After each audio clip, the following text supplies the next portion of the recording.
नमस्कार विद्यार्थियों। हम क्षेत्रीय शक्तियों के बारे में चर्चा कर रहे थे और क्षेत्रीय शक्तियों में हमने हैदराबाद पढ़ लिया था। कौन सा? हैदराबाद पढ़ लिया था। आज हम पढ़ेंगे एक क्षेत्रीय शक्ति जिसका नाम अवध। कौन सा पढ़ेंगे? तो अवध। हेडिंग डालो आप, अवध।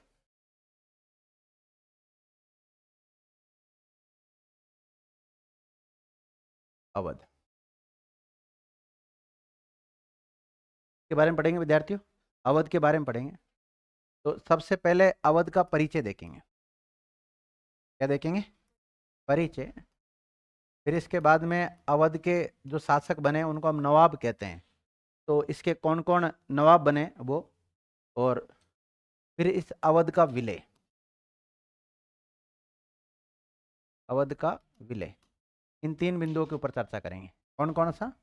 अवध का एक तो परिचय देखेंगे, अवध के जो नवाब रहे हैं उनके बारे में पढ़ेंगे, और एक अवध का विलय कैसे हुआ उसके बारे में पढ़ेंगे।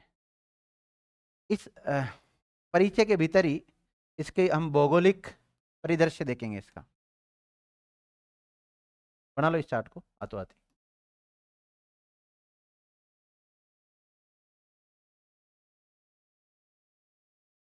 भौगोलिक पृष्ठभूमि देखेंगे। कौन सी देखेंगे? भौगोलिक पृष्ठ। इसके अलावा इसी में हम इसकी ऐतिहासिक पृष्ठभूमि देख लेंगे। ऐतिहासिक पृष्ठभूमि देख लेंगे,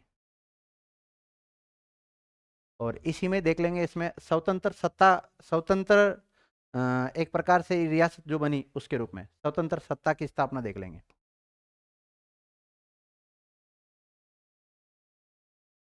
सत्ता की स्थापना,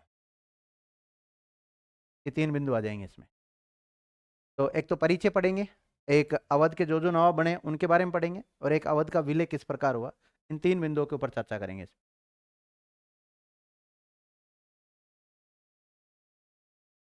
लिख लिए? जल्दी लिखो। बना लो चार्ट। चार्ट बना लिया? जिन्होंने चार्ट बना लिया वो हेडिंग डालो परिचय।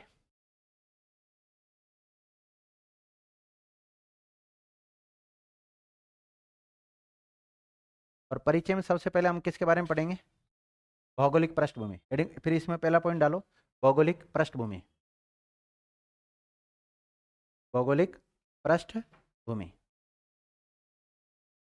जल्दी लिख लो जिन्होंने नहीं लिखा।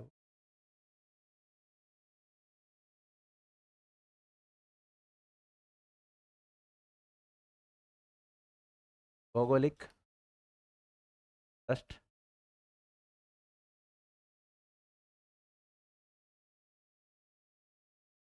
देखिए विद्यार्थियों, अगर आप ये जो अवध वाला हिस्सा है अगर इसको जानना चाहे भौगोलिक दृष्टि से, तो ये पड़ता है यूपी में। कहाँ पर है? आज का जो राज्य है यूपी, यूपी में है अवध। उस समय अवध नाम से जाना जाता था वो क्षेत्र। तो लिखिएगा, अवध वर्तमान में, अवध वर्तमान में उत्तर प्रदेश के, उत्तर प्रदेश के अयोध्या, लखनऊ,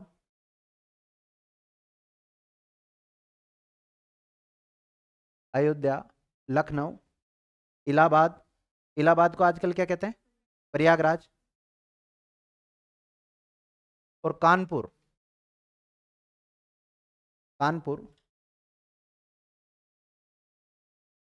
अवध में वर्तमान के उत्तर प्रदेश के अयोध्या, लखनऊ, इलाहाबाद, कानपुर इत्यादि शामिल थे। मतलब ये जो क्षेत्र है ना, ये पहले किस में आता था? अवध में आता था पूरा।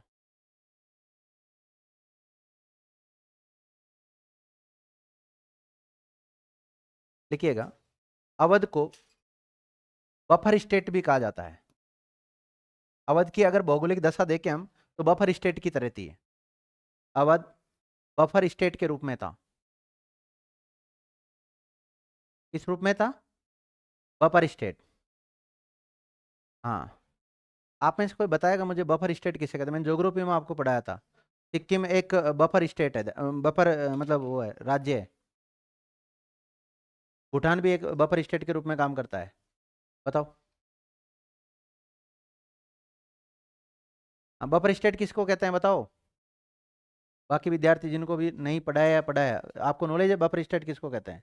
जैसे आपने लिखा ना, अवध की स्थिति कैसी थी, बफर स्टेट जैसी थी, या बफर स्टेट के रूप में था अवध। तो बफर स्टेट क्या होता है, बफर स्टेट क्या होता है मैं बताता हूँ।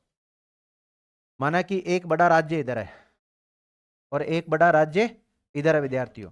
दो बड़े राज्यों के बीच में छोटा राज्य होता है, उसको क्या बोलते हैं, बफर स्टेट। या दो बड़े क्षेत्रफल के बीच में जो छोटा क्षेत्र होता है, जो दोनों को जोड़ने का काम करता है, उसको बफर स्टेट कहते हैं। जैसे अगर चाइना और भारत दो बड़े देश है, इसके बीच में सिक्किम आता है या भूटान आता है या नेपाल आता है, तो ये छोटे देश है, तो ये बफर स्टेट के रूप में काम करते हैं। तो उसी प्रकार ये जो अवध था ये भी बफर स्टेट के रूप में काम करता था। लिखिएगा, बफर स्टेट को रेखांकित कर लो। दो बड़े राज्यों के मध्य का क्षेत्र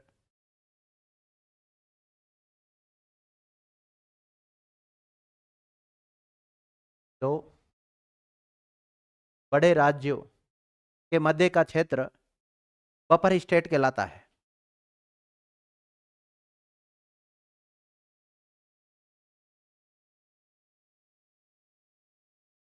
बफर स्टेट कहलाता है।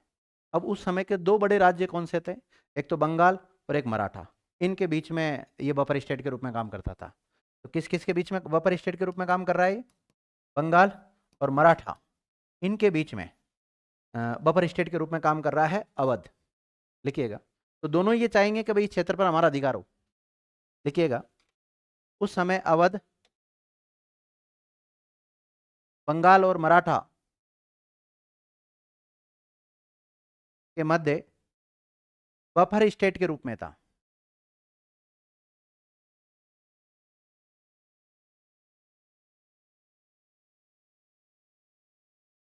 देखो, अवध का विस्तार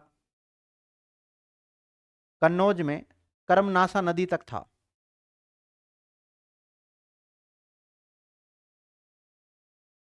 अवध का विस्तार कन्नौज में कर्मनासा नदी तक था। कर्मनासा नदी बहती है ना, वहां तक। मैं मैप, भारत का मैप लाना भूल गया, फिर भी भारत का मैप अगली बार दिखा दूंगा आपको। तो ये तो होगी विद्यार्थियों, हम ज्योग्राफी थोड़ी पढ़ रहे हैं, हम क्या पढ़ रहे हैं, इतिहास पढ़ रहे हैं। ठीक है, परिचय में थोड़ा सा कि इसका भौगोलिक पृष्ठभूमि बता दी कि कौन से क्षेत्र को, आज का जो क्षेत्र है ये प्राचीन समय में या मध्यकालीन भारत के समय जब हम पढ़ते हैं इसको, या आधुनिक भारत के समय पढ़ते हैं, तो उस समय ये क्षेत्र अवध नाम से जाना जाता था। जैसे आजकल हम कानपुर लखनऊ वाला जो क्षेत्र कहते हैं, ये पहले किस नाम जाना जाता था, अवध के नाम से जाना जाता था। तो वो ज्योग्राफिक दृष्टि से है, ध्यान रखना। अभी तक, अब अगला बिंदु आता है हमारा कौन सा, ऐतिहासिक पृष्ठभूमि। यहां से हमारा इतिहास चालू होता है इसका, मतलब इस अवध का इतिहास क्या रहा है वो देखेंगे सब। और फिर इसी के साथ अवध में एक व्यक्ति आएगा जो स्वतंत्र सत्ता की स्थापना करेगा। तो जैसे ही हम देखो भौगोलिक पृष्ठभूमि देख लिया, ऐतिहासिक पृष्ठभूमि देख लेंगे, और स्वतंत्र सत्ता स्थापित जो कर लेगा, तो उसी के साथ इसका परिचय कंप्लीट हो जाता है। फिर उसके बाद में इसके जो शासक है वो नवाब कहलाते हैं। फिर कौन कौन नवाब रहे वो देख लेंगे हम। फिर अवध का विलय कैसे किया जाएगा वो पढ़ लेंगे, उसी के साथ अवध कंप्लीट हो जाएगा। तो ऐतिहासिक पृष्ठभूमि डालो हेडिंग।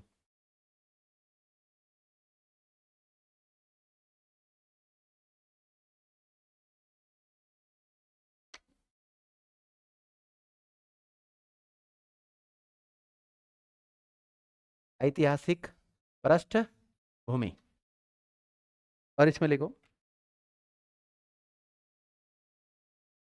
देखो आपको पता है मध्यकालीन भारत का इतिहास 1206 में स्टार्ट होता है। कब होता है, मतलब सल्तनत काल, मध्यकाल भारत का इतिहास नहीं, सल्तनत काल की बात कर रहा हूँ। 1206 में स्टार्ट होता है, 1526 तक चलता है। तो जब ये सल्तनत काल था, ये क्या था, दिल्ली का सल्तनत काल है। तो ये जो जिसको हम आज अवध कह रहे हैं, ये अवध का क्षेत्र पहले सल्तनत के अधीन था, दिल्ली सल्तनत के अधीन आता था। लिखिएगा, 1350 ईस्वी तक, तो इस समय दिल्ली सल्तनत का काल है कि नहीं बताओ। 1350 ईस्वी तक अवध दिल्ली सल्तनत, दिल्ली सल्तनत के अधीन रहा था।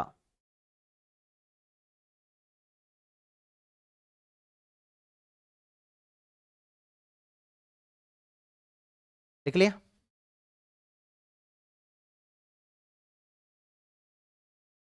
लिखो। 1394 से 1478 तक, अब बीच के सालों की जानकारी नहीं मिलती, ध्यान रखना।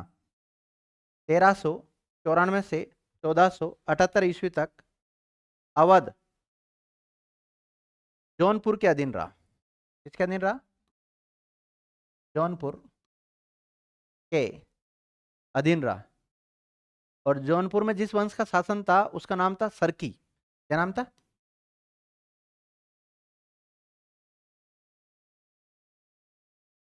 सरकी शासकों के अधीन रहा था। तो पहले तो दिल्ली सल्तनत के जो सुल्तान थे उनके अधीन रहा 1350 तक तो। और फिर उसके बाद में 1394 से लेकर 1478 तक जौनपुर के जो सरकी शासक है, सरकी वंश है वहां पे, उनके अधीन रहा था।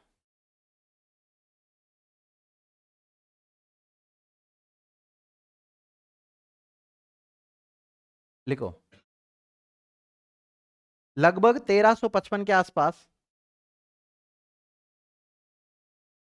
लगभग 1300 नहीं, नहीं नहीं 1555, लगभग 1555 इस समय मुगलों का शासन आ गया। क्योंकि मुगल आ जाते हैं विद्यार्थी 1526 में, और 1707 तक मेन रहते हैं।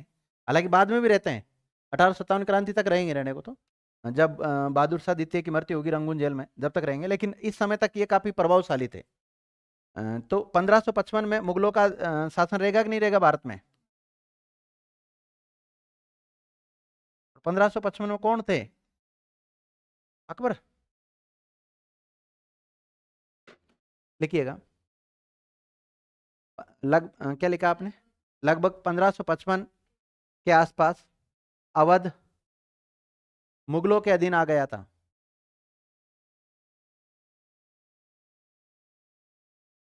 मुगलों के अधीन आ गया था, जो 1555 से लेकर 1722 तक, 1555 से लेकर 1722 तक मुगलों के अधीन रहा।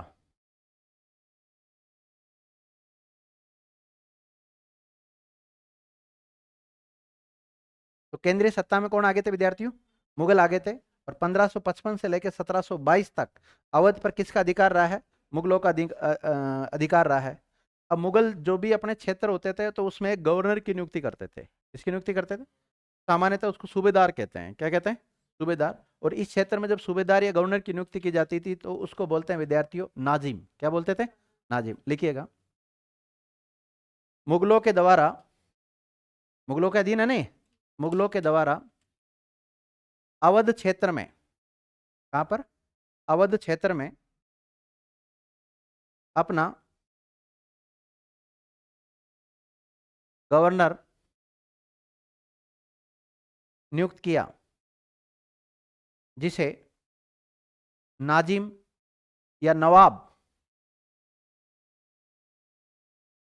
नाजिम या नवाब नाम दिया गया। क्या कहते थे उसे? नाजिम या नवाब नाम दिया गया।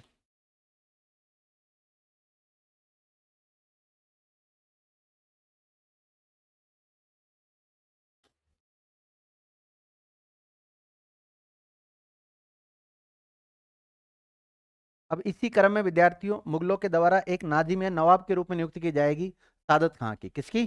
सादत खां की।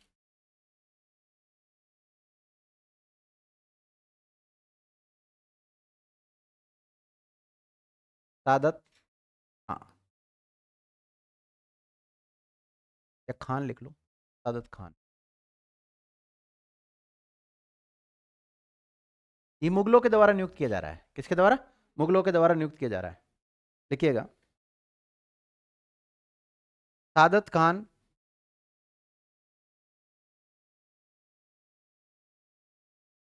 निसापुर,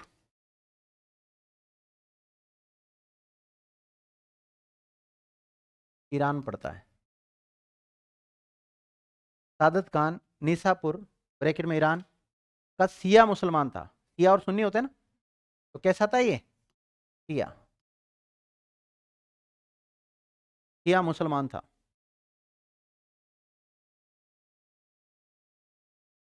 और आपको पता है दिल्ली सल्तनत में जिन्होंने शासन किया वो कुछ तो सुन्नी और कुछ शिया है। जैसे सैयद है ना, सैयद, वो शिया में आते हैं, ध्यान रखना, ब्रैकेट में लिख लेना।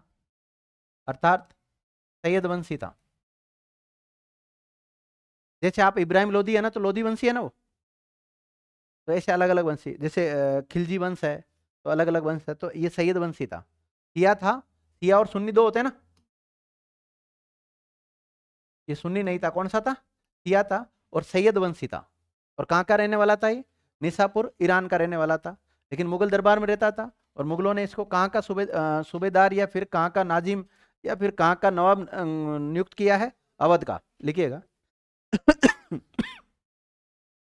इसका मूल नाम मीर मोहम्मद अमीन था।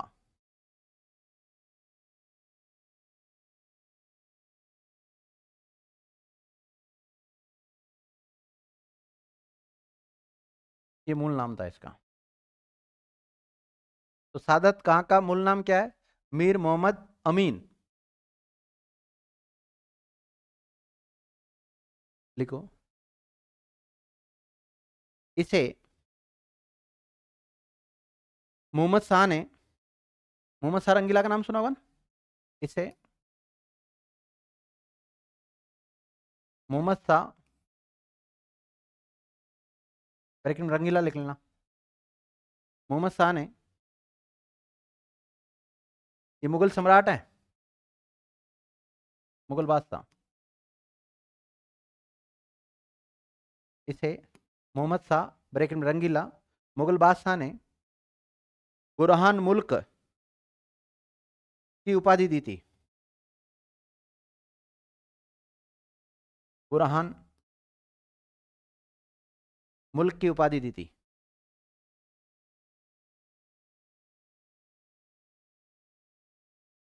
देखो, इसे बहादुर जंग,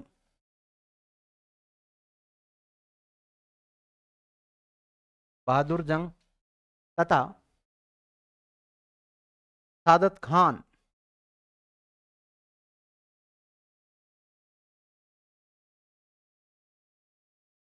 सादत खान भी कहा जाता है।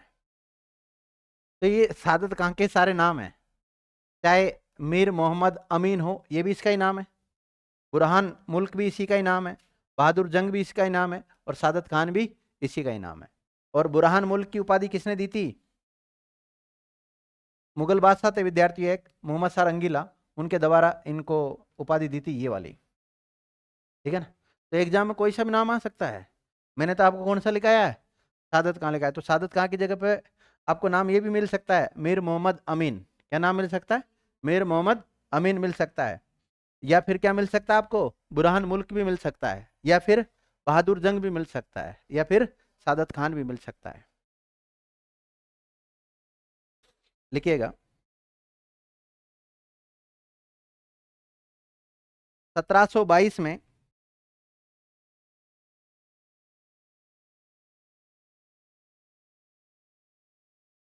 और 1722 में हिंदुस्तान का बादशाह कौन है? मोहम्मद शाह रंगीला। 1722 में मुगल बादशाह मोहम्मद शाह ने, मुगल बादशाह मोहम्मद शाह ने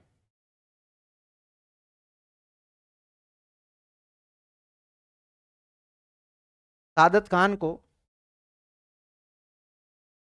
अवध का निजाम, ब्रैकेट में नवाब, बनाकर भेजा था। बनाकर भेजा था। तो विद्यार्थियों, आप सादत खान बोलो, चाहे नहीं, मीर मोहम्मद अमीन बोलो, या बुरहान मुल्क बोलो, या बहादुर जंग बोलो, या सादत खान बोलो, बात एक ही है। इसको कहाँ का सूबेदार बनाया है? एक प्रकार से अवध का बनाया है विद्यार्थियों। सूबेदार बोले तो गवर्नर, और उस वहां पर गवर्नर की पोस्ट को किस नाम से जाना जाता है? निजाम या नवाब के नाम से जाना गया, ध्यान रखना। तो पहली बार किसको बनाया इसने?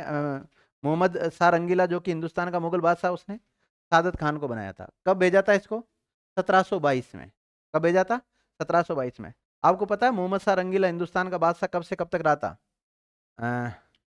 1719 के आसपास रहा था, 1748 तक रहा है। कब तक रहा है? 1719 से 1748। जो इसके बीच में जो भी कालक्रम होगा, तो इसी जब हिंदुस्तान का मुगल बादशाह मोहम्मद शाह होगा, उसी समय यह अवध में अपने आप को स्वतंत्र शासक घोषित कर देगा। और वो घोषित भी कभी करेगा? 1722 में। तो कहने का मतलब यह है, अवध में स्वतंत्र सत्ता के रूप में सत्ता किसने स्थापित की? सादत खान ने। किसने की थी? 1722 में ही कर दी थी। जब इसको मुगल वहां का निजाम या नवाब बनाकर भेजा ना, उसी वर्ष। देखिएगा, इसने इसी वर्ष बोले तो 1722 में, इसने इसी वर्ष 1722 ईस्वी में अवध में स्वतंत्र सत्ता स्थापित कर दी।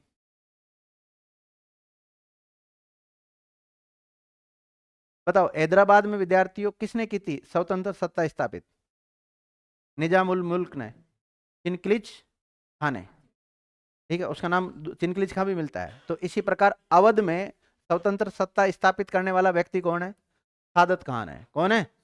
और सादत खान ना मिले तो इसका दूसरा नाम मीर मोहम्मद अमीन, और दूसरा नाम बुरहान मुल्क और बहादुर जंग।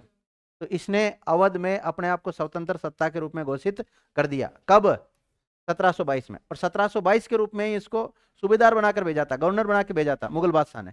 लेकिन आपको पता है ज्यादा शक्तिशाली मुगल बादशाह नहीं है, क्योंकि औरंगजेब की 1707 में मृत्यु हो जाती है। उसके बाद में जो परवर्ती मुगल बादशाह आते हैं, उनमें वैसे दम नहीं होता, तो फिर जो लोकल लीडर है वो अपने आप को स्वतंत्र सत्ता स्थापित करने का पूरा भरसक प्रयास करते हैं। देख लिया? अब अवध में स्वतंत्र सत्ता स्थापित होगी। अब अवध की राजधानी बनाएगा किसी न किसी को, वहां से जहां शासन संचालित करेगा। तो उन्होंने किसको बनाया था? हैदराबाद वालों ने राजधानी हैदराबाद को बनाया था। किसको बनाया था? दक्कन पूरा जो सूबे था उसकी राजधानी किसको बनाया था उन्होंने? हैदराबाद को। और ये बनाएगा विद्यार्थी फैजाबाद को। किसको बनाएगा? फैजाबाद को। लिखिएगा, तथा इसने फैजाबाद को अपनी राजधानी बनाया। तो अवध एक स्वतंत्र राज्य बना, और उसने अपनी राजधानी किसको बना ली? फैजाबाद को बना ली विद्यार्थी। अब बताओ, अवध वाला क्षेत्र, केवल अवध कोई एक जगह का नाम नहीं है। अवध में जैसे वर्तमान में देखें तो बहुत सारे जिले आ रहे हैं अभी, जैसे कानपुर भी आ रहा है, लखनऊ भी आ रहा है। आ रहा कि नहीं आ रहा? तो ये सारे जो क्षेत्र है विद्यार्थियों अवध कहलाते थे। इनकी जो राजधानी बनाया था फैजाबाद। आपको पूछा है अवध की राजधानी फैजाबाद किसने बनाई? सादत खान ने बनाई विद्यार्थी। किसने बनाई? और सादत खान ने अवध को स्वतंत्र राज्य के रूप में स्थापित किया। और कब किया था? 1722 में किया है। तो अवध का इतिहास स्वतंत्र सत्ता के रूप में 1722 से स्टार्ट होता है। इससे पहले कभी मुगलों के अधीन रहा, कभी दिल्ली सल्तनत के अधीन रहा कि नहीं रहा? तो उसका इतिहास क्या रहा वो हम सारी चीजें देख रहे हैं। तो 1722 में अवध स्वतंत्र सत्ता के रूप में स्थापित हो गया और राजधानी बना ली फैजाबाद। और जो संस्थापक है, स्वतंत्र सत्ता स्थापित करने वाला व्यक्ति, उसका नाम है सादत खां। आगे बात समझ में यहाँ पर? अब मैंने आपको बताया था कि 1719 में हिंदुस्तान का मुगल बादशाह बन गया था मोहम्मद शाह रंगीला, जो ज्यादा शक्तिशाली नहीं था। और इसके समय ही 1739 में, कब? 1739 में नादिर शाह आक्रमण करेगा। कौन करेगा? हिंदुस्तान का मुगल बादशाह होता है उस समय मोहम्मद शाह रंगीला। उसके समय 1739 में एक आक्रमण होता है, नादिर शाह का आक्रमण। तो नादिर शाह के आक्रमण से अवध का भी लिंक जुड़ा हुआ है।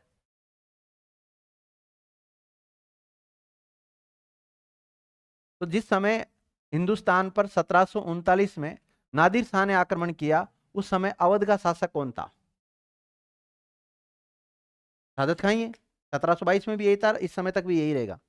लिखिएगा, जब 1739 में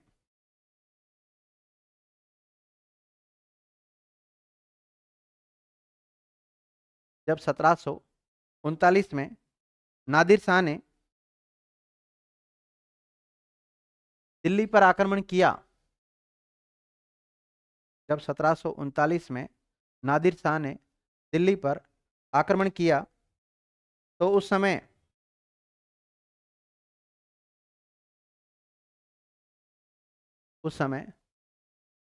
अवध के,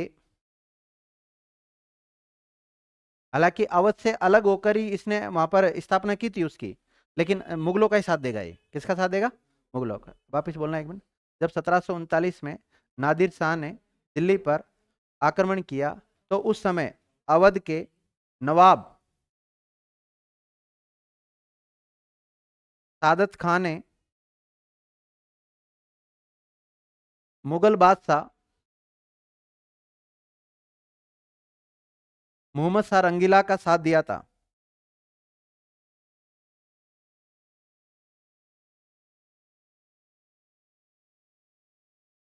अब देखो, भारत में पश्चिम की तरफ से आक्रमण कौन कर रहा है?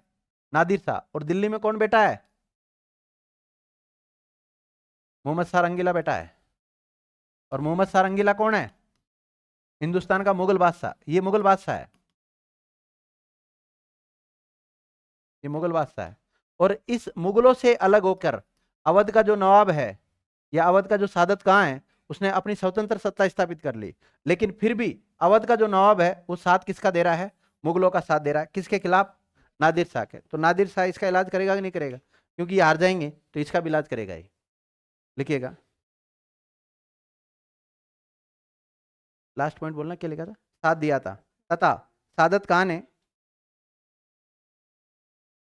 अवध की 30,000 सेना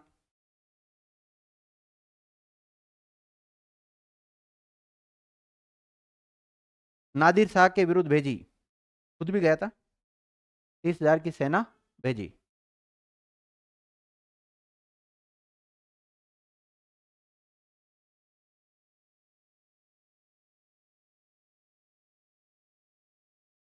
देख लिया? तो उस समय नादिर शाह ने सादत खां को कैद कर लिया। नादिर शाह ने किसको कैद कर लिया? सादत खां को कैद कर लिया।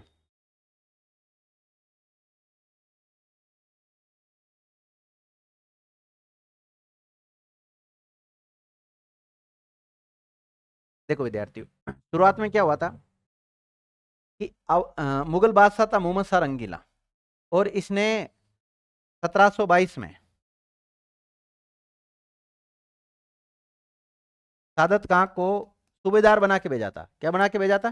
सूबेदार। लेकिन इसे तो जैसे वहां गया और जाते उसने देखा कि हिंदुस्तान का बादशाह में तो ज्यादा दमदार है नहीं, और मैं क्या काम करता हूं, अवध के ऊपर अपना अधिकार जमा लेता हूं, स्वतंत्र सत्ता स्थापित कर लेता हूं, क्योंकि सेना वगैरह सब थी इनके पक्ष में। तो इन्होंने स्वतंत्र सत्ता स्थापित कर ली। और इस समय जो भी मुगल बादशाह के दुश्मन है उनसे दोस्ती करने की कोशिश करेगा ये पहले। तो सादत खान ने पहले संपर्क साधा था किससे? नादिर शाह से।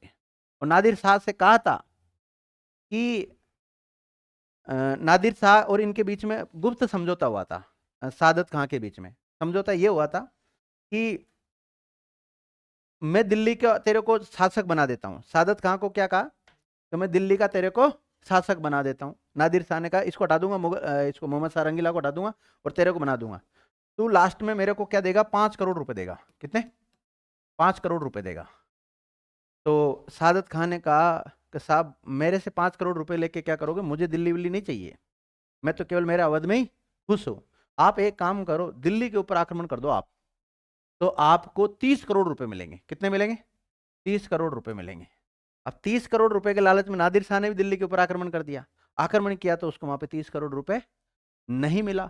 नहीं मिला तो गुस्सा किसके ऊपर आएगा? सादत खां। और सादत खां इसके खिलाफ लड़ने के लिए आ रहा है अब, क्योंकि इस समय तक ये जो हिंदुस्तान का मुगल बादशाह है ना, इसने अवध के नवाब के रूप में इसको मान्यता प्राप्त कर दी। मतलब इनके एक प्रकार से यहाँ पर भी समझौता हो गया। समझौता हो गया तो फिर इसने कहा मैं तो मुगल बादशाह का साथ दूंगा। इसका साथ देने के लिए 30,000 सैनिक लेकर आता है, और बीच में कौन पकड़ लेता है इसको? नादिर शाह पकड़ लेता है। तू कहता है कि भाई तूने कहा था कि मैं अगर दिल्ली के ऊपर आक्रमण करूंगा तो 30 करोड़ रुपए मुझे मिलेंगे। यहाँ 30 करोड़ छोड़कर 5 भी नहीं मिल रहे अब तो फिर ऐसी स्थिति में सादत खां को कहता अब युद्ध के रूप में हर जाना तू देगा मुझे। अब सादत खां कहता मैं गरीब आदमी, मैं अवध का शासक, मैं छोटा सा, मेरे को हिंदुस्तान का बादशाह तो नहीं हूँ, और हिंदुस्तान का बादशाह बना दोगे तो भी खजाना खाली पड़ा है, मेरे पास कुछ भी नहीं है। तो ऐसे में लास्ट में जाके सुसाइड कर लेता है। लिखिएगा, क्या लिखा आपने? कैद कर लिया। क्योंकि क्योंकि युद्ध से पहले नादिर शाह ने आक्रमण नहीं किया ना, उससे पहले, क्योंकि युद्ध से पहले नादिर शाह ने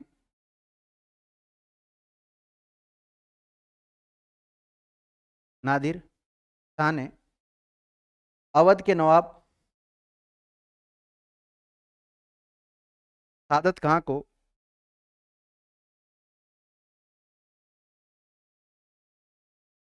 एक प्रस्ताव भेजा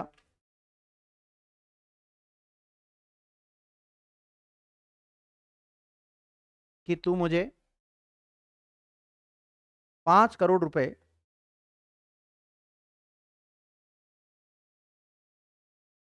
की राशि दे दे और बदले में तुझे दिल्ली का शासक बना दूंगा।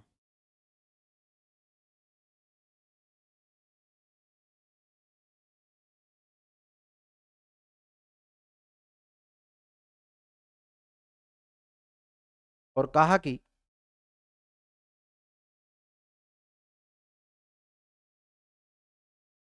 कि आप दिल्ली पर आक्रमण करो, दिल्ली पर आक्रमण करो, आपको 5 करोड़ से भी अधिक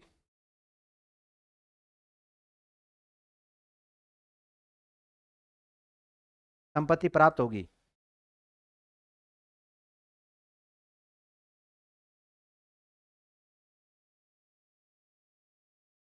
क्योंकि इस समय अवध के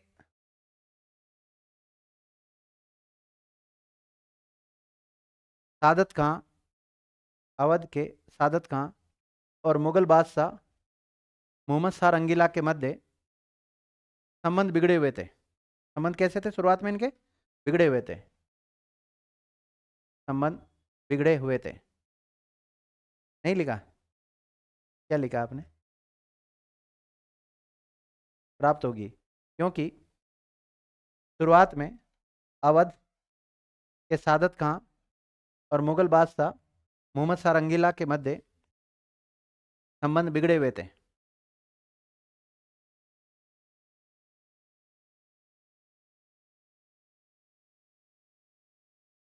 लेकिन जब नादिर शाह ने दिल्ली पर आक्रमण किया तो उसे उतनी संपत्ति नहीं मिली।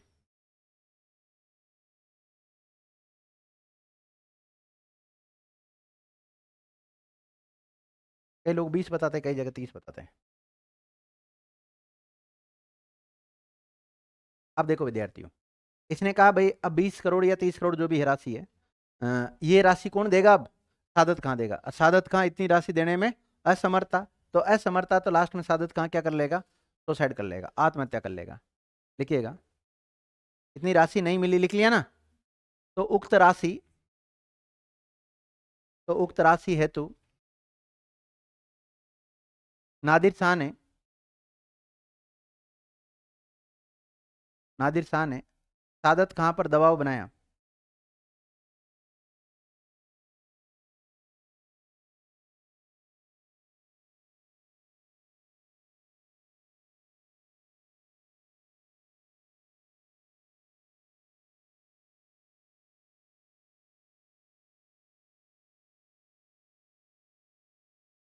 सादत खां पर दबाव बनाया,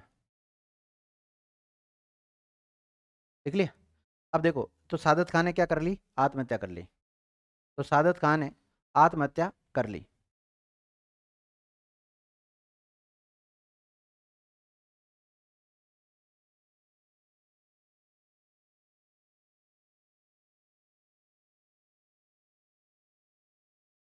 लिख लिया?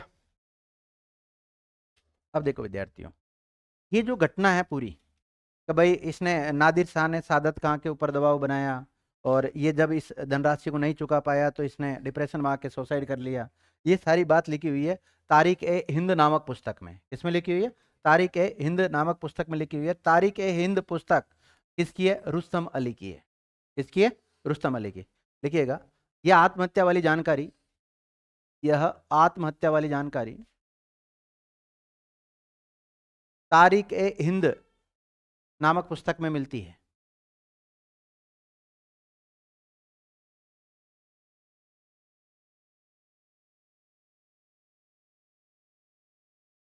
तारिक ए हिंद नामक पुस्तक में मिलती है। तो कौन सी पुस्तक में ये जानकारी मिलती है विद्यार्थियों? तारिक ए हिंद नामक पुस्तक में मिलती है। लिख लिया? ओके। और ये पुस्तक का रचनाकार कौन है? रुस्तम अली। तारिक ए हिंद पुस्तक किसने लिखी है? रुस्तम अली। और आपको पता है लिटरेचर पार्ट से हमेशा क्वेश्चन आते हैं। तो तारिक ए हिंद के रचयिता कौन है बोलो? रुस्तम अली, ध्यान रखना।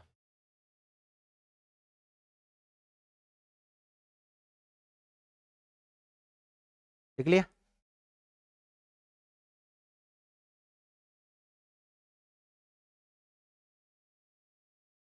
तो विद्यार्थी देखो, हमने भौगोलिक पृष्ठभूमि पढ़ ली थी, पढ़ ली ना? और उसमें ऐतिहासिक पृष्ठभूमि देख ली। और स्वतंत्र सत्ता की स्थापना कौन करता है बताओ? सादत खान। करता कि नहीं करता? कब करता है? 1722 में करता है। और 1722 में करता है। और अवध किससे अलग हुआ था? मुगल साम्राज्य से। किससे अलग हुआ? मुगल साम्राज्य से अलग होकर स्वतंत्र सत्ता की स्थापना की थी। और उस समय मुगल बादशाह कौन था 1722 में? मोहम्मद शाह रंगीला था। और मोहम्मद शाह रंगीला ने इसे बाद में यहाँ का नवाब की मान्यता प्रदान कर दी थी, जाने के लिए। लेकिन उसी दौरान 1739 में एक युद्ध हो जाता है, नादिर शाह का आक्रमण होता है विद्यार्थियों। और उस युद्ध की वजह से सादत खां मारा जाता है। क्यों मारा गया वो देख लो, आपको खुद को पता है। अब हमने ये लिखा है कि इसके अवध के नवाब कौन कौन बने। तो अवध के नवाब में एक तो आगे जाएगा सादत खां ही, इसका संस्थापक है। सादत खां ही पहला नवाब बना है। पहला नवाब कौन बना? सादत खां। अगला जो नवाब बनेगा विद्यार्थियों, उसका नाम लिख लो 2 नंबर पे, सफदरजंग।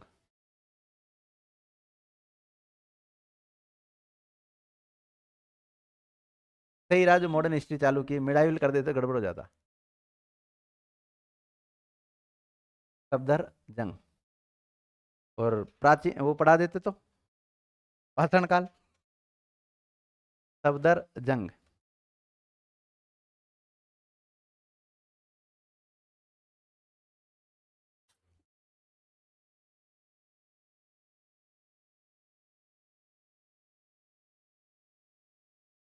देखो विद्यार्थियों, ऐसा माना जाता है कि सफदरजंग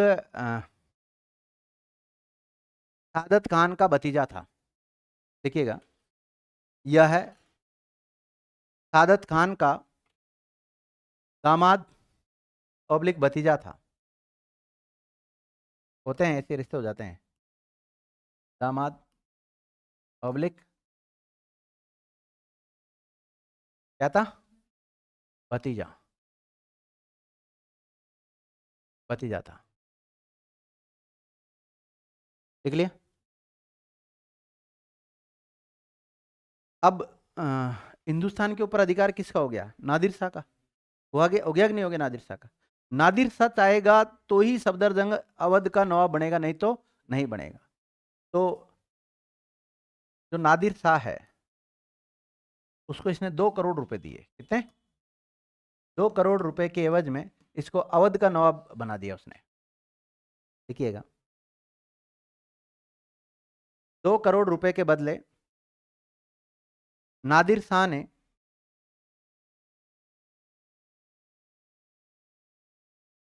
सफदरजंग सफदरजंग को अवध का नवाब स्वीकार किया या बनने दिया ना? अवध का नवाब बना दिया। 2 करोड़ रुपए मांगे उसने।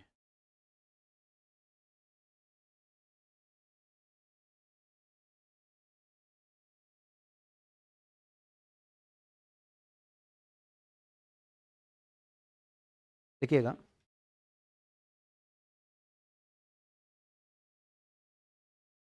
जब 1748 ईस्वी में जब 1748 ईस्वी में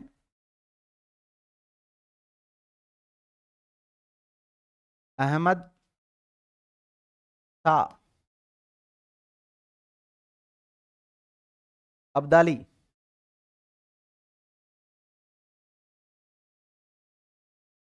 का आक्रमण हुआ, जब 1748 ईस्वी में अहमद शाह अब्दाली का आक्रमण हुआ तो अवध के सफदरजंग ने अवध के सफदरजंग ने मुगलों का साथ दिया था।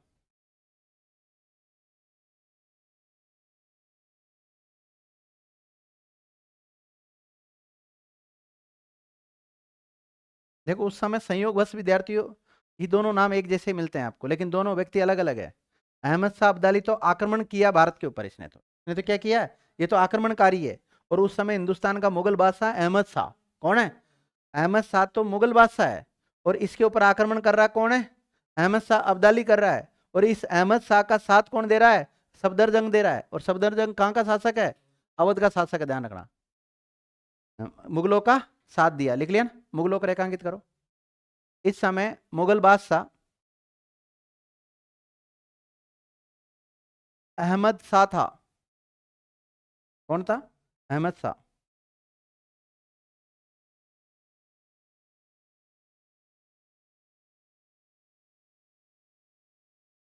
अहमद शाह था। अब देखो इस सफदरजंग को ये अहमद शाह अपना वजीर नियुक्त करेगा, क्या बनाएगा इसको, नोट डालो। मुगल बादशाह अहमद शाह ने मुगल बादशाह अहमद शाह ने मुगल बादशाह अहमद शाह ने सफदरजंग को अपना वजीर नियुक्त किया था। क्या नियुक्त किया था विद्यार्थियों, वजीर। तो सफदरजंग शासक तो कहाँ का है, अवध का, लेकिन मुगलों की सेवा में भी है ये। वापिस किस में आ गया, मुगलों की सेवा में आ गया, मुगलों में वजीर बन गया विद्यार्थी ये। और वजीर किसने बनाया था इसको, हैं, अहमद शाह ने बनाया। और अहमद शाह के समय अहमद शाह अब्दाली ने भी आक्रमण किया था। और कब किया था आक्रमण, ये 1748 में किया था। अब इसने वजीर रहते हुए, मुगल दरबार में रहते हुए कौन कौन से कार्य किए वो लिख लो आप। लिखो, इसने वजीर के रूप में निम्नलिखित कार्य किए।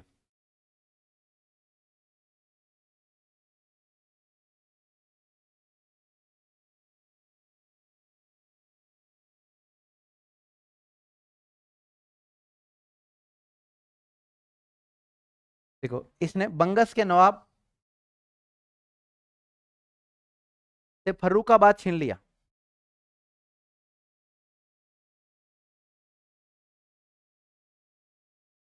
फर्रुखाबाद छीन लिया था, फर्रुखाबाद छीन लिया था।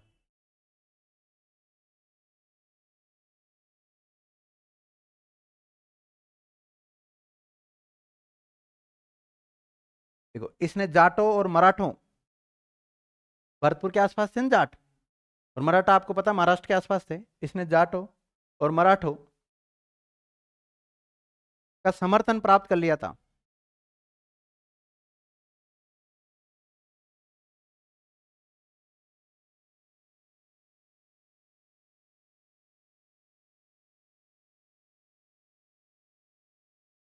हिंदुओं को बड़े पदों पर नियुक्त किया, हिंदुओं को बड़े पदों पर नियुक्त किया।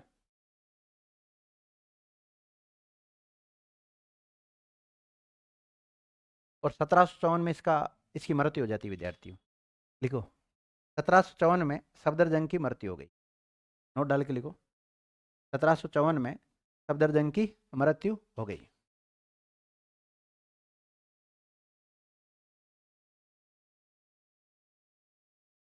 तो विद्यार्थियों लगभग 17, ये डेट नहीं लिखनी आपको, मैं वैसे बता रहा हूँ अंदाज से, है ना। 1722 से लेकर 1739 तक, लगभग 1739 तक, है ना। अवध अवध का नवाब कौन रहता है, सादत खान रहता है विद्यार्थी, कौन रहता है, सादत खान। फिर उसके बाद में सफदरजंग बन जाता है, और सफदरजंग विद्यार्थियों 1739 से लेकर 1754 तक रहता है विद्यार्थियों। अब इसके बाद में अगला जो कितने शासक हो गए, कितने नवाब हो गए अवध के, दो हो गए, कौन कौन से, सादत खान और सफदरजंग। इन्होंने क्या क्या काम किए वो तो सारी बातें हमने लिख ली, कम से कम नाम नाम तो पता होना चाहिए। तीसरा जो शासक बनता है विद्यार्थियों उसका नाम सुजाउद्दौला दौला है। वजीर एक पद का नाम है, ध्यान रखना, मुगल दरबार में एक पद का नाम होता है।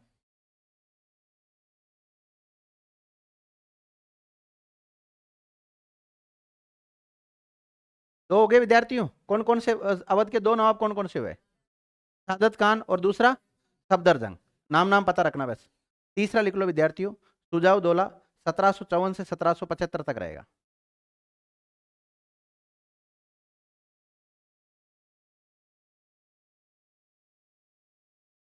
सुजाव दौला, सुजाव दौला।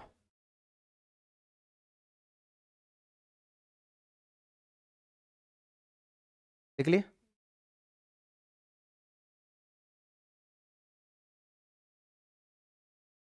ये रहेगा 1754 से 1775 तक। देखो एक सिराजुद्दौला है, सिराजुद्दौला अलग है, 1757 का, वो इसी समय आएगा वो भी, लेकिन वो बंगाल का नवाब है। वो कहाँ का है? अवध का थोड़ी है वो कहाँ का है? बंगाल का। उसके बीच प्लासी का युद्ध होगा कि नहीं होगा वहां पर, अंग्रेजों के बीच में, उसके बीच में होगा, लेकिन वो उसका नाम सिराजुद्दौला है। इसका नाम क्या लिखा है मैंने आपको? सुजाउद्दौला। और ये कहाँ का नवाब है? अवध का। इससे पहले दो बन चुके हैं, कौन कौन? एक तो सादत खां और एक सफदरजंग। बन गए ना दो। ये तीसरा नंबर का बना, ध्यान रखना। और इसका शासनकाल स्टार्ट होता है 1754 से लेकर 1775 तक रहेगा विद्यार्थियों। लिखो। 1759 ईस्वी में, 1759 ईस्वी में मुगल बादशाह शाह आलम सेकंड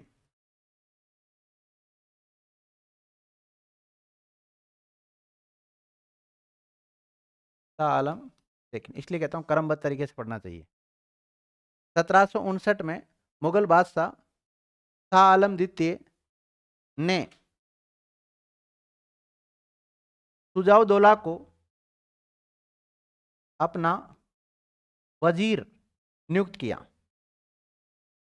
सफदरजंग को भी कर रखा था विद्यार्थियों, सफदरजंग को भी किया ना। इससे पहले सफदरजंग किसके शासनकाल में था? अहमद शाह के शासनकाल में था, अहमद शाह ने किया था। सफदरजंग को तो अहमद शाह ने बनाया था, लेकिन इसको सुजाउद्दौला को कौन वजीर बना रहा है? शाह आलम सेकंड बना रहा है। शाह आलम सेकंड का एक और नाम मिलता है, अली गौहर भी कहते हैं इसको। ये बाद के मुगल बादशाह है अली गौहर।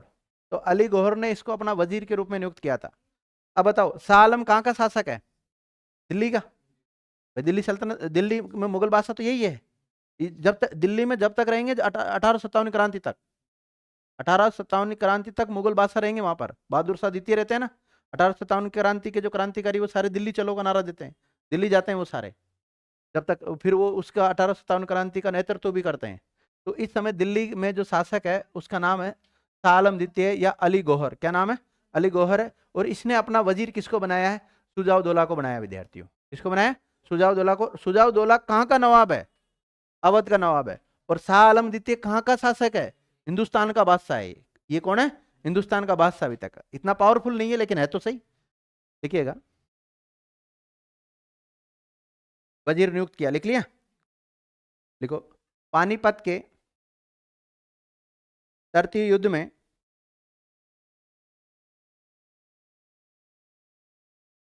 पानीपत का तृतीय युद्ध कब हुआ था? 61। पानीपत के तृतीय युद्ध में, ब्रैकेट में लिखना 1761 में,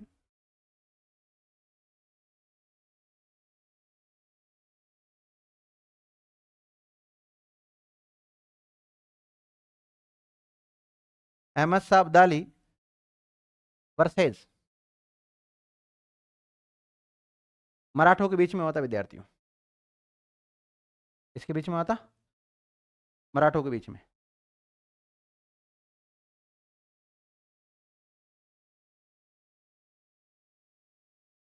और मराठों का साथ दे रहे थे कौन? अ, मुगल बादशाह। नाम क्या है? शाह आलम। और दूसरा कौन है? ये अवध का नवाब कौन है? सुजावदोला। लिख लो ये युद्ध को रेखांकित करके लिख लेना। एक तरफ तो अहमद शाह अब्दाली है और एक तरफ मराठा और मुगल बादशाह शाह आलम द्वितीय और अवध का सुजावदोला।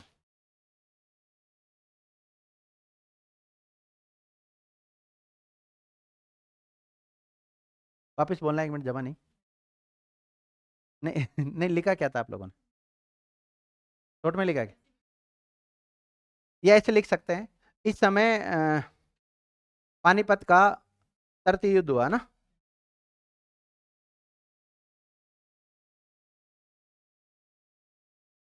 पानीपत का तृतीय युद्ध हुआ था और ये युद्ध हुआ विद्यार्थी अहमद साहब अब्दाली और मराठों के बीच में। और मराठों का साथ कौन दे रहे हैं?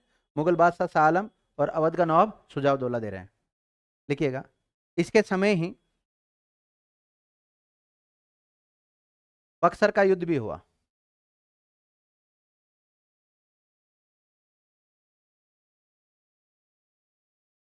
बक्सर का युद्ध भी हुआ था। और बक्सर का युद्ध कब होता है? 1764। 1764 लिखिएगा।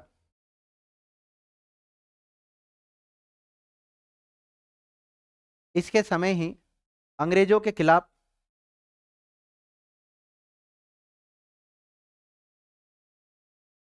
त्रिगुट बना था। क्या बना था? त्रिगुट।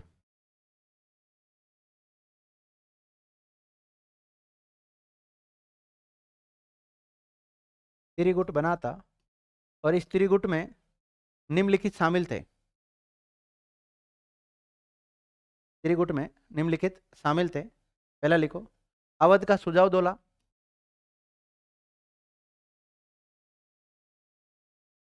अवध का नवाब कौन है? सुजावदौला।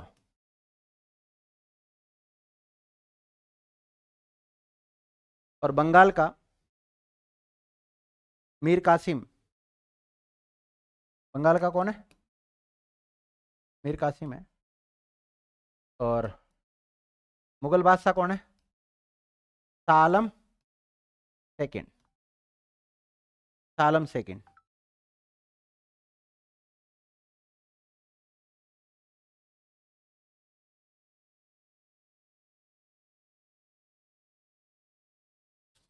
तो जिस समय अवध का नवाब सुजावदौला था, उस समय बक्सर का युद्ध हुआ। अभी बक्सर युद्ध वगैरह इनके बारे में ज़्यादा नहीं लिखा रहा हूँ यहाँ पर, क्योंकि बक्सर युद्ध को कब पढ़ेंगे हम? बंगाल में। कहाँ पढ़ेंगे? बंगाल में पढ़ेंगे, ध्यान रखना। तो केवल इतना पता होना चाहिए, ये जो बक्सर का युद्ध है वो अंग्रेजों के बीच में और त्रिगुट के मध्य हुआ था। और ये तीन, एक तरफ तो तीन जने हैं, अवध, बंगाल और मुगल, ये एक तरफ है। और एक तरफ कौन है? अंग्रेज है, ध्यान रखना। अब अंग्रेजों में इधर की बात करें, अवध का नवाब का नाम क्या उस समय जो इस त्रिगुट में शामिल था? सुजावदौला। और सुजावदौला के बारे में हम पढ़ रहे हैं। और बंगाल का शासक कौन है? मीर कासिम। और मुगल की तरफ से कौन लड़ रहा है? सालम सेकंड। कौन? सालम सेकंड। ये तीन एक तरफ पर, अंग्रेज एक तरफ है, लेकिन जीतेंगे कौन? आपको पता है बक्सर के युद्ध में जीते कौन थे? अंग्रेज जीते थे। अब अंग्रेज जीतेंगे तो अब इस त्रिगुट के साथ एक संधि करेंगे और उस संधि का नाम होगा इलाहाबाद की संधि। कौन सी होगी? इलाहाबाद की संधि। लिखिएगा, इस बक्सर के युद्ध में, इस बक्सर के युद्ध में अंग्रेज जीत गए और त्रिगुट हार गया।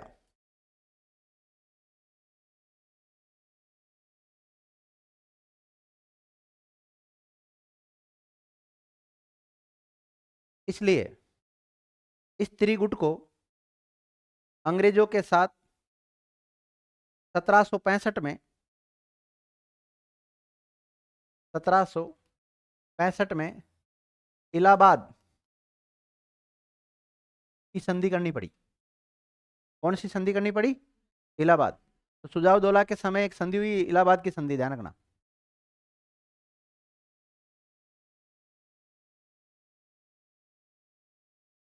क्लियर? इलाहाबाद की संधि कब होती है? 1765 में होती है। इस संधि की शर्त लिख सकते हो आप। देखो, इस संधि की शर्त निम्नलिखित थी। इलाहाबाद संधि की शर्तें निम्नलिखित थी।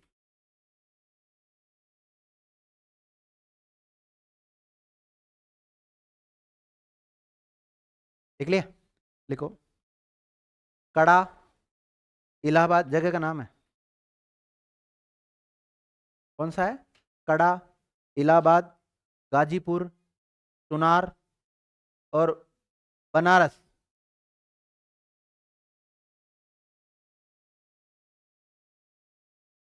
रिपीट करूं? क्या क्या लिखा आपने? कड़ा, गाजीपुर,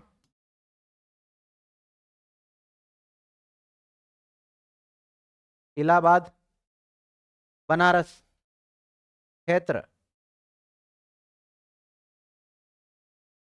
ये पहले विद्यार्थी अवध के पास थे। किसके पास थे? अवध के पास थे। अवध ने त्रिगुट में शामिल हुआ था ना अंग्रेजों के खिलाफ, तो अंग्रेजों ने इस अवध का क्षेत्र अंग्रेजों ने ले लिया विद्यार्थियों। अवध से किसने ले लिया? अंग्रेजों ने ले लिया। कौन कौन सा? कड़ा, गाजीपुर, इलाहाबाद और बनारस। यानी कि हम ये कह सकते हैं आधा अवध अंग्रेजों के पास चला गया। वापिस बोलना, मैं सेंटेंस जमाता हूं इसको। बनारस क्षेत्र अंग्रेजों ने अवध के नवाब सुजाउद्दौला से लिए, संधि के तहत लिए ना, शर्त थी संधि में वो।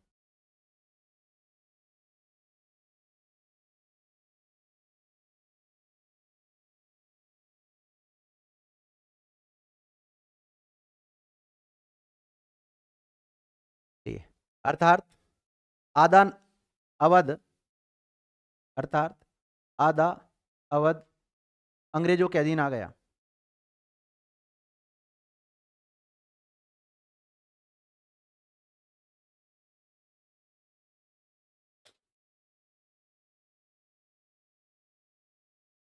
तो विद्यार्थियों, एक 1764 में एक बक्सर का युद्ध होता है, और बक्सर के युद्ध में अवध का जो नवाब है सुजाउद्दौला, वो अंग्रेजों के खिलाफ लड़ता है और त्रिगुट में शामिल हो जाता है, मुगल बादशाह का साथ देता है, उधर बंगाल का मीर कासिम है उसका साथ देता है, और खुद भी अंग्रेजों के विरुद्ध लड़ने के लिए तैयार हो जाता है।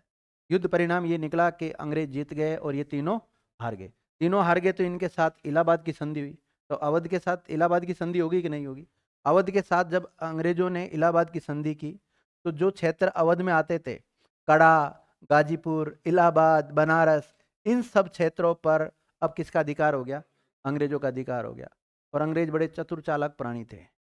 वो क्या करते थे? खुद एकदम पूरा शासन संचालित नहीं करते थे, नाम मात्र का शासक बना के रख दिया और पैसा आने दो उनके पास, और सेना उनकी रख देते थे। एक रेजिडेंट और रख देते थे वहां पर, ताकि उस रियासत में क्या हो रहा है क्या नहीं हो रहा वो सारी बातों का अंग्रेजों को पता रहता है। डायरेक्ट अंग्रेज आके अगर वहां शासन करने लग जाएंगे तो फिर हो सकता है लोकल जनता उनका विरोध कर दे। अंग्रेजों ने बड़े तरीके से भारत में शासन स्थापित किया था।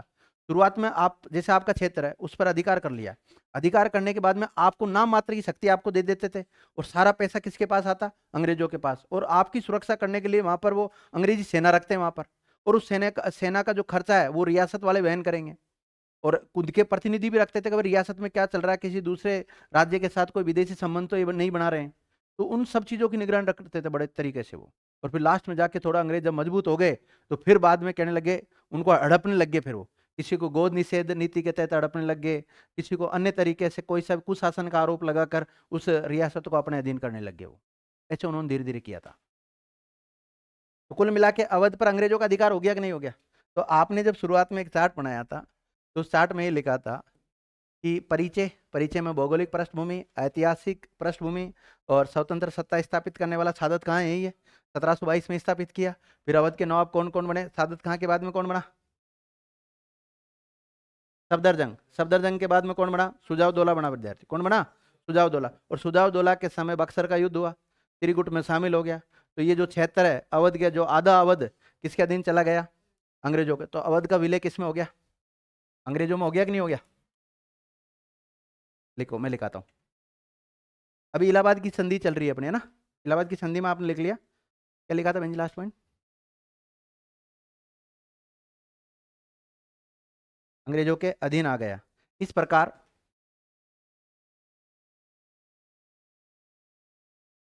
अवध से, अवध के ऊपर मुगलों का आधिपत्य समाप्त हुआ। पहले मुगलों का था ना, मुगलों का, वैसे मुगलों का तो 22 तक ही था वास्तव में, तो मुगलों का आधिपत्य समाप्त हुआ और अंग्रेजों का आधिपत्य शुरू हुआ। तो अंग्रेजों के अधीन आ गया अवध। देखो विद्यार्थियों, शुरुआत में दिल्ली सल्तनत के अधीन आता था अवध। किसके अधीन आता था? दिल्ली सल्तनत। फिर जौनपुर का जो सरकी राजवंश था उसके अधीन आ गया। फिर उसके बाद में नहीं, मुगलों के, फिर मुगलों के अधीन तक रहा।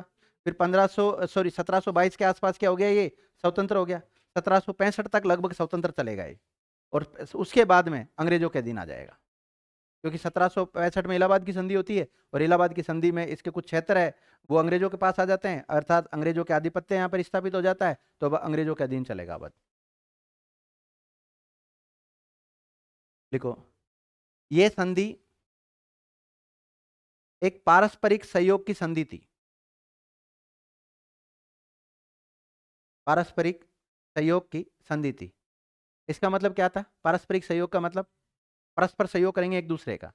मतलब जब अंग्रेजों को अवध की जरूरत पड़ेगी तो अवध किसकी सहायता करेगा? अंग्रेजों की। और अवध को अंग्रेजों की जरूरत पड़ेगी तो अंग्रेज अवध की सहायता करेंगे। एक दूसरे की क्या करेंगे? सहायक संधि, मतलब सहायता करेंगे। अगला फैक्ट लिखो, अवध में अंग्रेज अंग्रेजों के द्वारा अवध में अंग्रेजों के द्वारा रेजिडेंट नियुक्त किया जाएगा।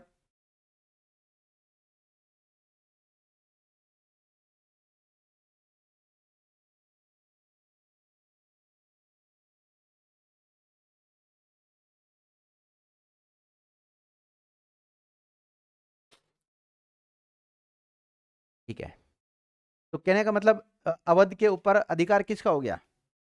अंग्रेजों का हो गया ना। लेकिन अभी भी यहाँ पर इन्होंने शासक बना रखा है, सुजाउदौला को नाम मात्र शासक बना रखा है, लेकिन जो वास्तविक शक्ति है वो किसके हाथों में?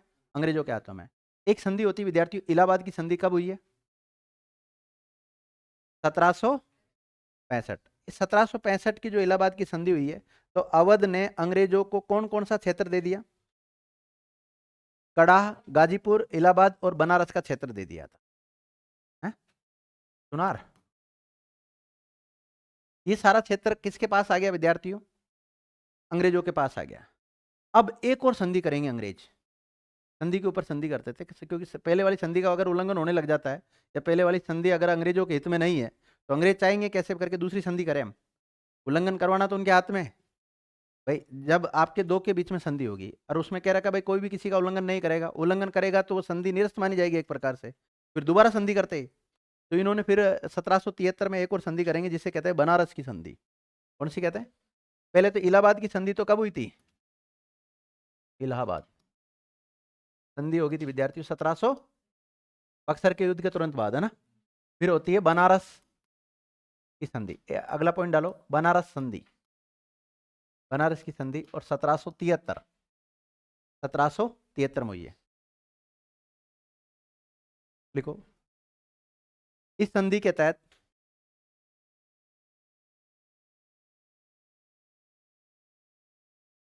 वॉरेन हेस्टिंग्स ने, आपको पता है बंगाल का नवाब है ये, वॉरेन हेस्टिंग्स ने 50 लाख रुपए के बदले, कितना? 50 लाख रुपए के बदले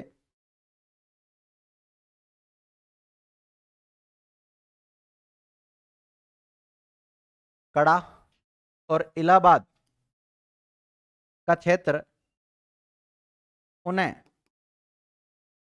अवध को दे दिया। किसको दे दिया? भाई पहले अवध के तो थे ये, पहले आपने 1765 में संधि की तब तो उससे ले लिया आपने, और फिर 1773 में एक और संधि कर रहे हो आप, बनारस की संधि, और उसमें कड़ा और इलाहाबाद क्षेत्र वापस किसको दे रहे हो आप? अवध को दे रहे हो। और अवध का नवाब कौन है? सुजाउदौला, ये ध्यान रखना। सुजाउदौला को दे देंगे कितने रुपए में? 50 लाख रुपए में, ध्यान रखना। क्या लिखा आपने? अवध को दे दिया या बेच दिया, जो भी है लिखिएगा। तथा नवाब ने, तथा अवध के नवाब, नाम बताओ। सुजाउदौला ने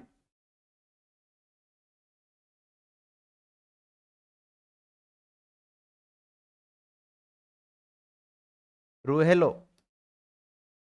अवध के पास में पड़ता है रुहेलखंड। रूहेलो के विरुद्ध अंग्रेजों का साथ देने का वचन दिया। और ईस्ट इंडिया कंपनी काम कर रही है उस समय। अंग्रेज बोले तो कौन सी? ईस्ट इंडिया कंपनी, ध्यान रखना। अंग्रेजों का साथ देने का वचन दिया। मेरी बात सुनो। एक बनारस की संधि होती है और बनारस की संधि में ऐसा होता है कि अंग्रेजों के जो 1765 की इलाहाबाद संधि के तहत कड़ा और इलाहाबाद का क्षेत्र ले लिया था उन्होंने, तो वापस अवध के नवाब को दे देते हैं ये। और अवध के नवाब को कितने रुपए में बेच देते हैं ये? 50 लाख रुपए में इसको वापस बेच देता है। लेकिन बेचने के साथ एक शर्त और रखते हैं कि आप हमारा जो रूहेलो के साथ लफड़ा चल रहा है, अंग्रेज किससे लड़ रहे हैं? रूहेलो से लड़ रहे हैं। कि रूहेलो के अंग्रेजों के बीच में जब भी कोई युद्ध होता है तो अवध किसका साथ देगा? अंग्रेजों का साथ देगा, रूहेलो का साथ नहीं देगा।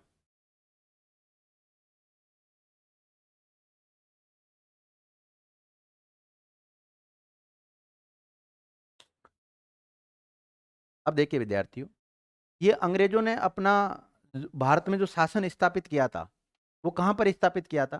बंगाल में। कहां पर किया था? बंगाल में किया था। आपको पता है 1757 में प्लासी का युद्ध होता है और 1764 में बक्सर का युद्ध होता है। जो अधूरा काम था वो बक्सर के युद्ध ने कर दिया था। मतलब मैं ये कह सकता हूं कि अंग्रेजों ने भारत में जो शासन शुरू किया था वो बंगाल से शुरू किया है। कहां से किया? तो बंगाल पर अंग्रेजों का अधिकार हो गया। किसका हो गया? अंग्रेजों का अधिकार। तो एक तरफ अंग्रेज है और एक तरफ है मराठा। कौन है? मराठा। और बंगाल में तो है अंग्रेज और एक तरफ है मराठा शक्तिशाली। ध्यान रखना, मराठों के बीच में और बंगाल के बीच में, यानी कि यह कह सकते हैं अंग्रेजों के बीच में एक स्टेट पड़ता है जिसका नाम है अवध। क्या नाम है? अवध। और अवध की जो भौगोलिक स्थिति है वो बफर स्टेट की बात ही है, क्योंकि दो बड़े राज्य, एक तरफ तो बंगाल आ गया, इधर की तरफ तो क्या आ गया? बंगाल आ गया, और इधर की तरफ कौन आ गए? मराठा आ गए, और बीच में पड़ रहा है अवध। तो ये देखो, यहां बंगाल में तो इनका अधिकार हो गया अंग्रेजों का। अब इन्होंने कहा कि ये बफर स्टेट है, तो अब हम क्या करेंगे? हमारी यहां सेना रखेंगे। हम खुद क्या करेंगे? सेना रखेंगे। और सेना रखते रखते एक समय ऐसा आएगा कि अवध के ऊपर पूरे पे कंट्रोल कर लेंगे अंग्रेज। क्योंकि इन्होंने सेना रखने का बहाना क्या ढूंढा? कि बफर स्टेट के रूप में है। ऐसा है ये बफर स्टेट के रूप में, इसलिए हमारी सेना यहां तैनात करना जरूरी है। देखिएगा अगला पॉइंट। मतलब बनारस की संधि में तीसरा पॉइंट लिखा रहा हूं मैं, है ना? 2 पॉइंट हो गए ना इसमें। ये एक लिखा है, एक लिखा तो एक कर लो, दूसरा लिखा दूसरा लिख लो, कोई दिक्कत नहीं। तथा अवध को बफर स्टेट घोषित किया। बफर स्टेट घोषित किया ताकि मराठों के आक्रमण से बचा जा सके। मराठों के आक्रमण से बचा जा सके। पहले तो रेजिडेंट ही नियुक्त किया था उन्होंने। भाई इलाहाबाद की संधि हुई थी, उसके तहत तो क्या किया था? केवल रेजिडेंट नियुक्त किया था। लेकिन अब क्या नियुक्त करेंगे? पूरी सेना। बफर स्टेट घोषित किया तथा, नहीं, बफर स्टेट किया ताकि मराठा आक्रमण से बचा जा सके। और इस क्रम में अवध में ब्रिटिश सेना नियुक्त कर दी। अवध में ब्रिटिश सेना की नियुक्ति कर दी। ब्रिटिश सेना की नियुक्ति कर दी। अब बताओ, सेना की नियुक्ति कहां की है? अवध में। कहां पर की है? अवध में की है विद्यार्थियों। तो अब यहां पर ब्रिटिश सेना की नियुक्ति की है, तो अब ये तो अंग्रेजों ने खुद के लिए की यहां पर नियुक्ति, लेकिन इस सेना का खर्चा किसके ऊपर डाल दिया? अवध के ऊपर डाल दिया। देखिएगा, तथा इस अंग्रेजी सेना का, या ब्रिटिश सेना भी लिख सकते हो आप, इस ब्रिटिश सेना का खर्चा अवध का नवाब वहन करेगा।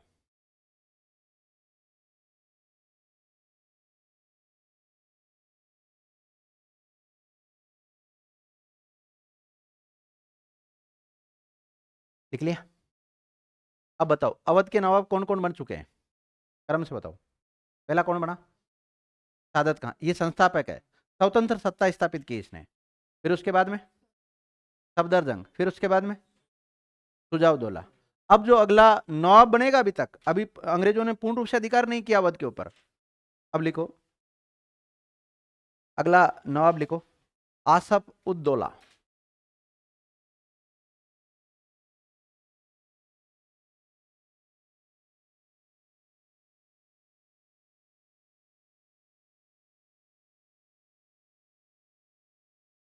आसफ उद्दौला।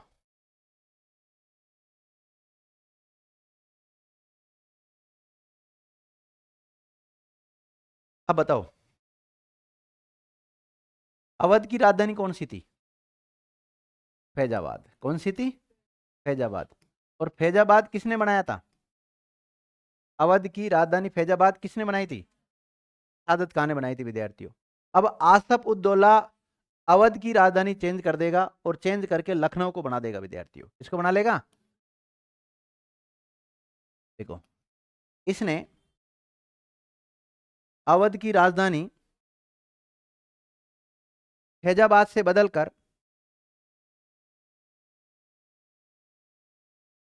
फैजाबाद से बदलकर लखनऊ को बनाया। फैजाबाद से बदल के किसको बनाया? लखनऊ को बनाया। देख लिया?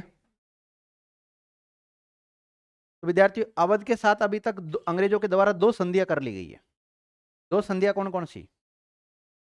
इलाहाबाद की संधि कब हुई? 1765 में हुई है। और 1773 में एक और संधि होती है, बनारस की संधि। उस समय भी अवध का शासक कौन है? सुजाव दौलाई। दोनों टाइम में सुजाव दौलाई, ध्यान रखना।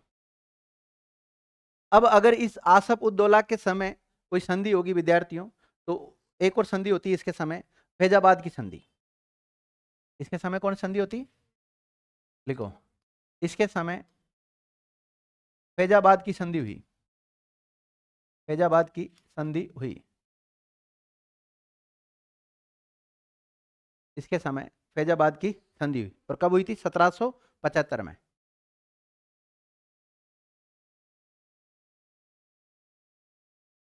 आपसे पूछा जाए फैजाबाद की संधि किस किस के बीच में हुई थी?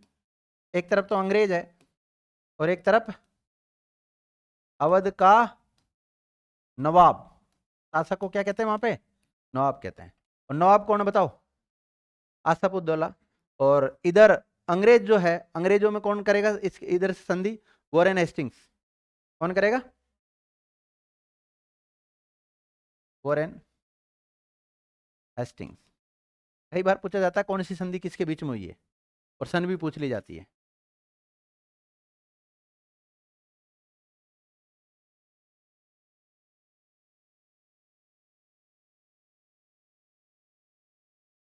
लिख लिया? लिखिएगा, इस संधि की शर्तें लिखो। संधि होती है तो शर्तें तो होती है।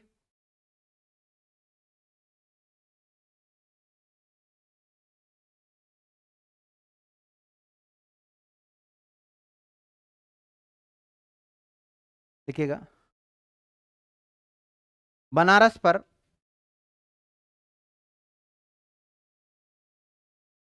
ब्रिटिश सर्वोच्चता को स्वीकार किया गया। बनारस की संधि हुई थी ना 1773 में, उसमें ब्रिटिश सर्वे मतलब उसमें जो शर्तें थी, उनमें सारी बातें अंग्रेजों की मान ली गई। तो इसमें लिखो, बनारस में ब्रिटिश सर्वोच्चता को स्वीकार किया गया।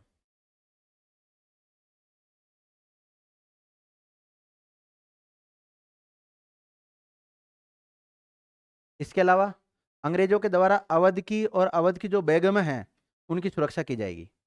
देखिएगा, अंग्रेजों के द्वारा अवध की बेगमों, शाही आलम की जो स्त्रियां होती है ना, अवध की बेगमों और संपत्ति की सुरक्षा की जाएगी।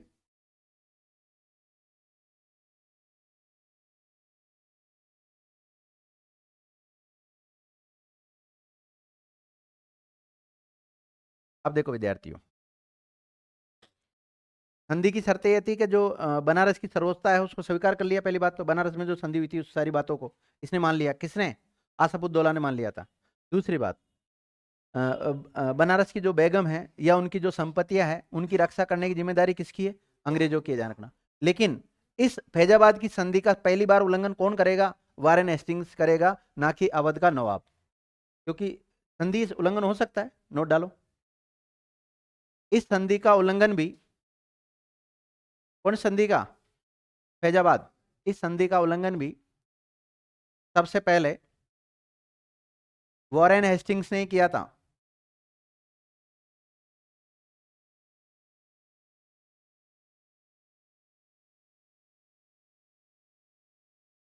ने किया था विद्यार्थियों, वॉरेन हेस्टिंग्स ने किया था। लिखो, वॉरेन हेस्टिंग्स ने जॉन मिडल्टन, वॉरेन हेस्टिंग्स ने जॉन मिडल्टन को आदेश दिया कि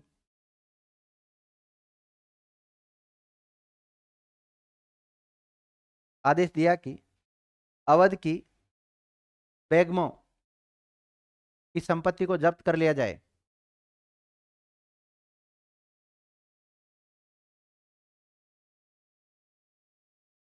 देखो, फैजाबाद की संधि में स्पष्ट लिखा हुआ था कि अवध की जो बेगमें हैं उनकी संपत्ति को किसी प्रकार का कोई क्षति नहीं पहुंचाएगा, उनकी संपत्ति की सुरक्षा करने की जिम्मेदारी किसकी होगी? अंग्रेजों की। लेकिन अंग्रेजों का जो लीडर है वॉरेन हेस्टिंग्स, यही आदेश दे देता है 1781 में जॉन मिडल्टन को कि अंग्रेजों इसके अवध की बेगमों के पास जो भी संपत्ति है वो सारा उसको क्या कर लिया जाए? जब्त कर लिया जाए, हड़प लिया जाए वापिस।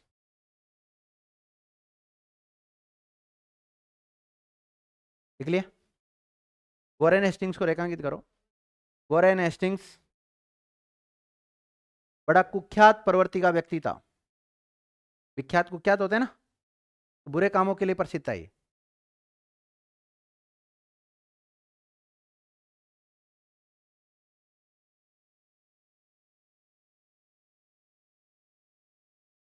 लिखिए, वॉरेन हेस्टिंग्स बड़ा कुख्यात व्यक्ति था। कुख्यात लिखूं? कुख्यात व्यक्ति था, कुख्यात व्यक्ति था। कैसा व्यक्ति था विद्यार्थियों? कुख्यात। इतना कुख्यात था कि इसकी शिकायत लंदन तक जारी थी और एक बार तो इसको हटाने का महाभियोग भी लेकर आ गए थे। लिखिएगा, इसे हटाने का महाभियोग प्रस्ताव भी लाया गया था।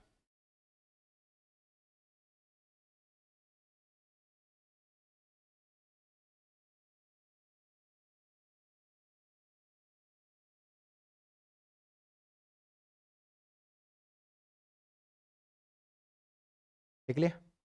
लिखो, 1784 ईस्वी में लखनऊ में इमाम बाड़े का निर्माण करवाया गया। इसका इमाम बाड़े का निर्माण करवाया गया। इमाम बाड़ा क्या होता है? हाँ भाई, इमाम बाड़ा का नाम नहीं सुना? नहीं सुना इमाम बाड़ा का नाम? जहाँ पे मुस्लिम लोग होते हैं मुहर्रम के समय वो गेम खेलते हैं ना एक, मतलब वो आपस में तलवार वलवार चलाते हैं, उसको कहते हैं इमाम बाड़ा। इमाम बाड़े का निर्माण करवाया। इमाम बाड़े को रेखांकित कर लो। यहाँ पर मुहर्रम मनाया जाता है। इमाम बाड़े में क्या मनाया जाता है? मुहर्रम। तो विद्यार्थियों, ये इमाम बाड़े का निर्माण करवाया था आसफ उद्दौला ने। किसने कराया था? आसफ उद्दौला ने। कहाँ पर करवाया था? हैं? कहाँ करवाया था? फैजाबाद क्यों कराया? फैजाबाद से तो चेंज कर ली ना इसने। लखनऊ में राजधानी किसको बना ली इसने? लखनऊ को बना ली ना भाई। लखनऊ में करवाया था 1784 में। लखनऊ में इमाम बाड़े का निर्माण करवाया, लिखा ना आपने? तो फिर क्यों फैजाबाद बता रहे हो? और इमाम बाड़ा क्या होता है? जहाँ मुहर्रम खेला जाता है। अगला शासक का नाम लिखो विद्यार्थियों, वजीर अली। अगला नवाब,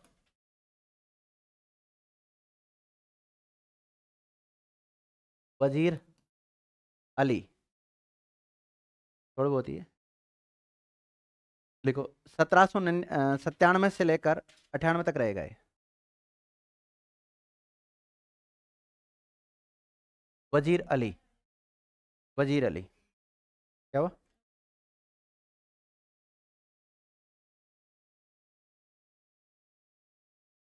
लिखो, बंगाल के गवर्नर जनरल,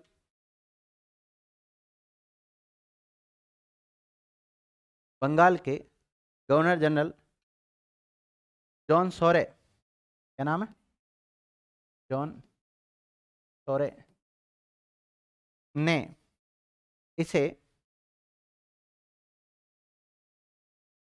अवध का शासक स्वीकार किया।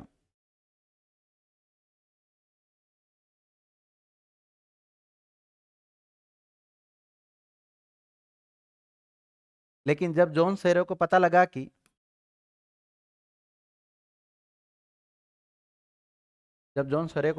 कि ये एक दासी पुत्र है, कैसा पुत्र है, दासी पुत्र है, अर्थात वास्तविक उत्तराधिकारी नहीं है,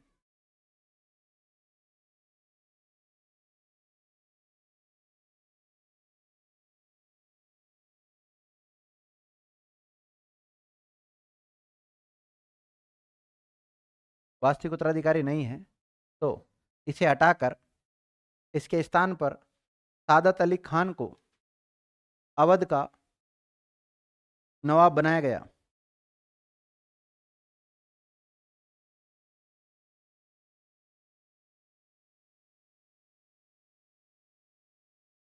अवध का नवाब बनाया गया। तो अवध का नवाब कौन कौन लिख लिया आपने, बताओ, नाम बताओ जल्दी। सादत खां, दूसरा सफदरजंग, फिर उसके बाद सुजाउद्दौला, फिर उसके बाद आसफुद्दौला, फिर उसके बाद वजीर अली, और उसके बाद में सादत अली खान सेकंड। और ये बनेगा 1798 से लेकर 1814 तक।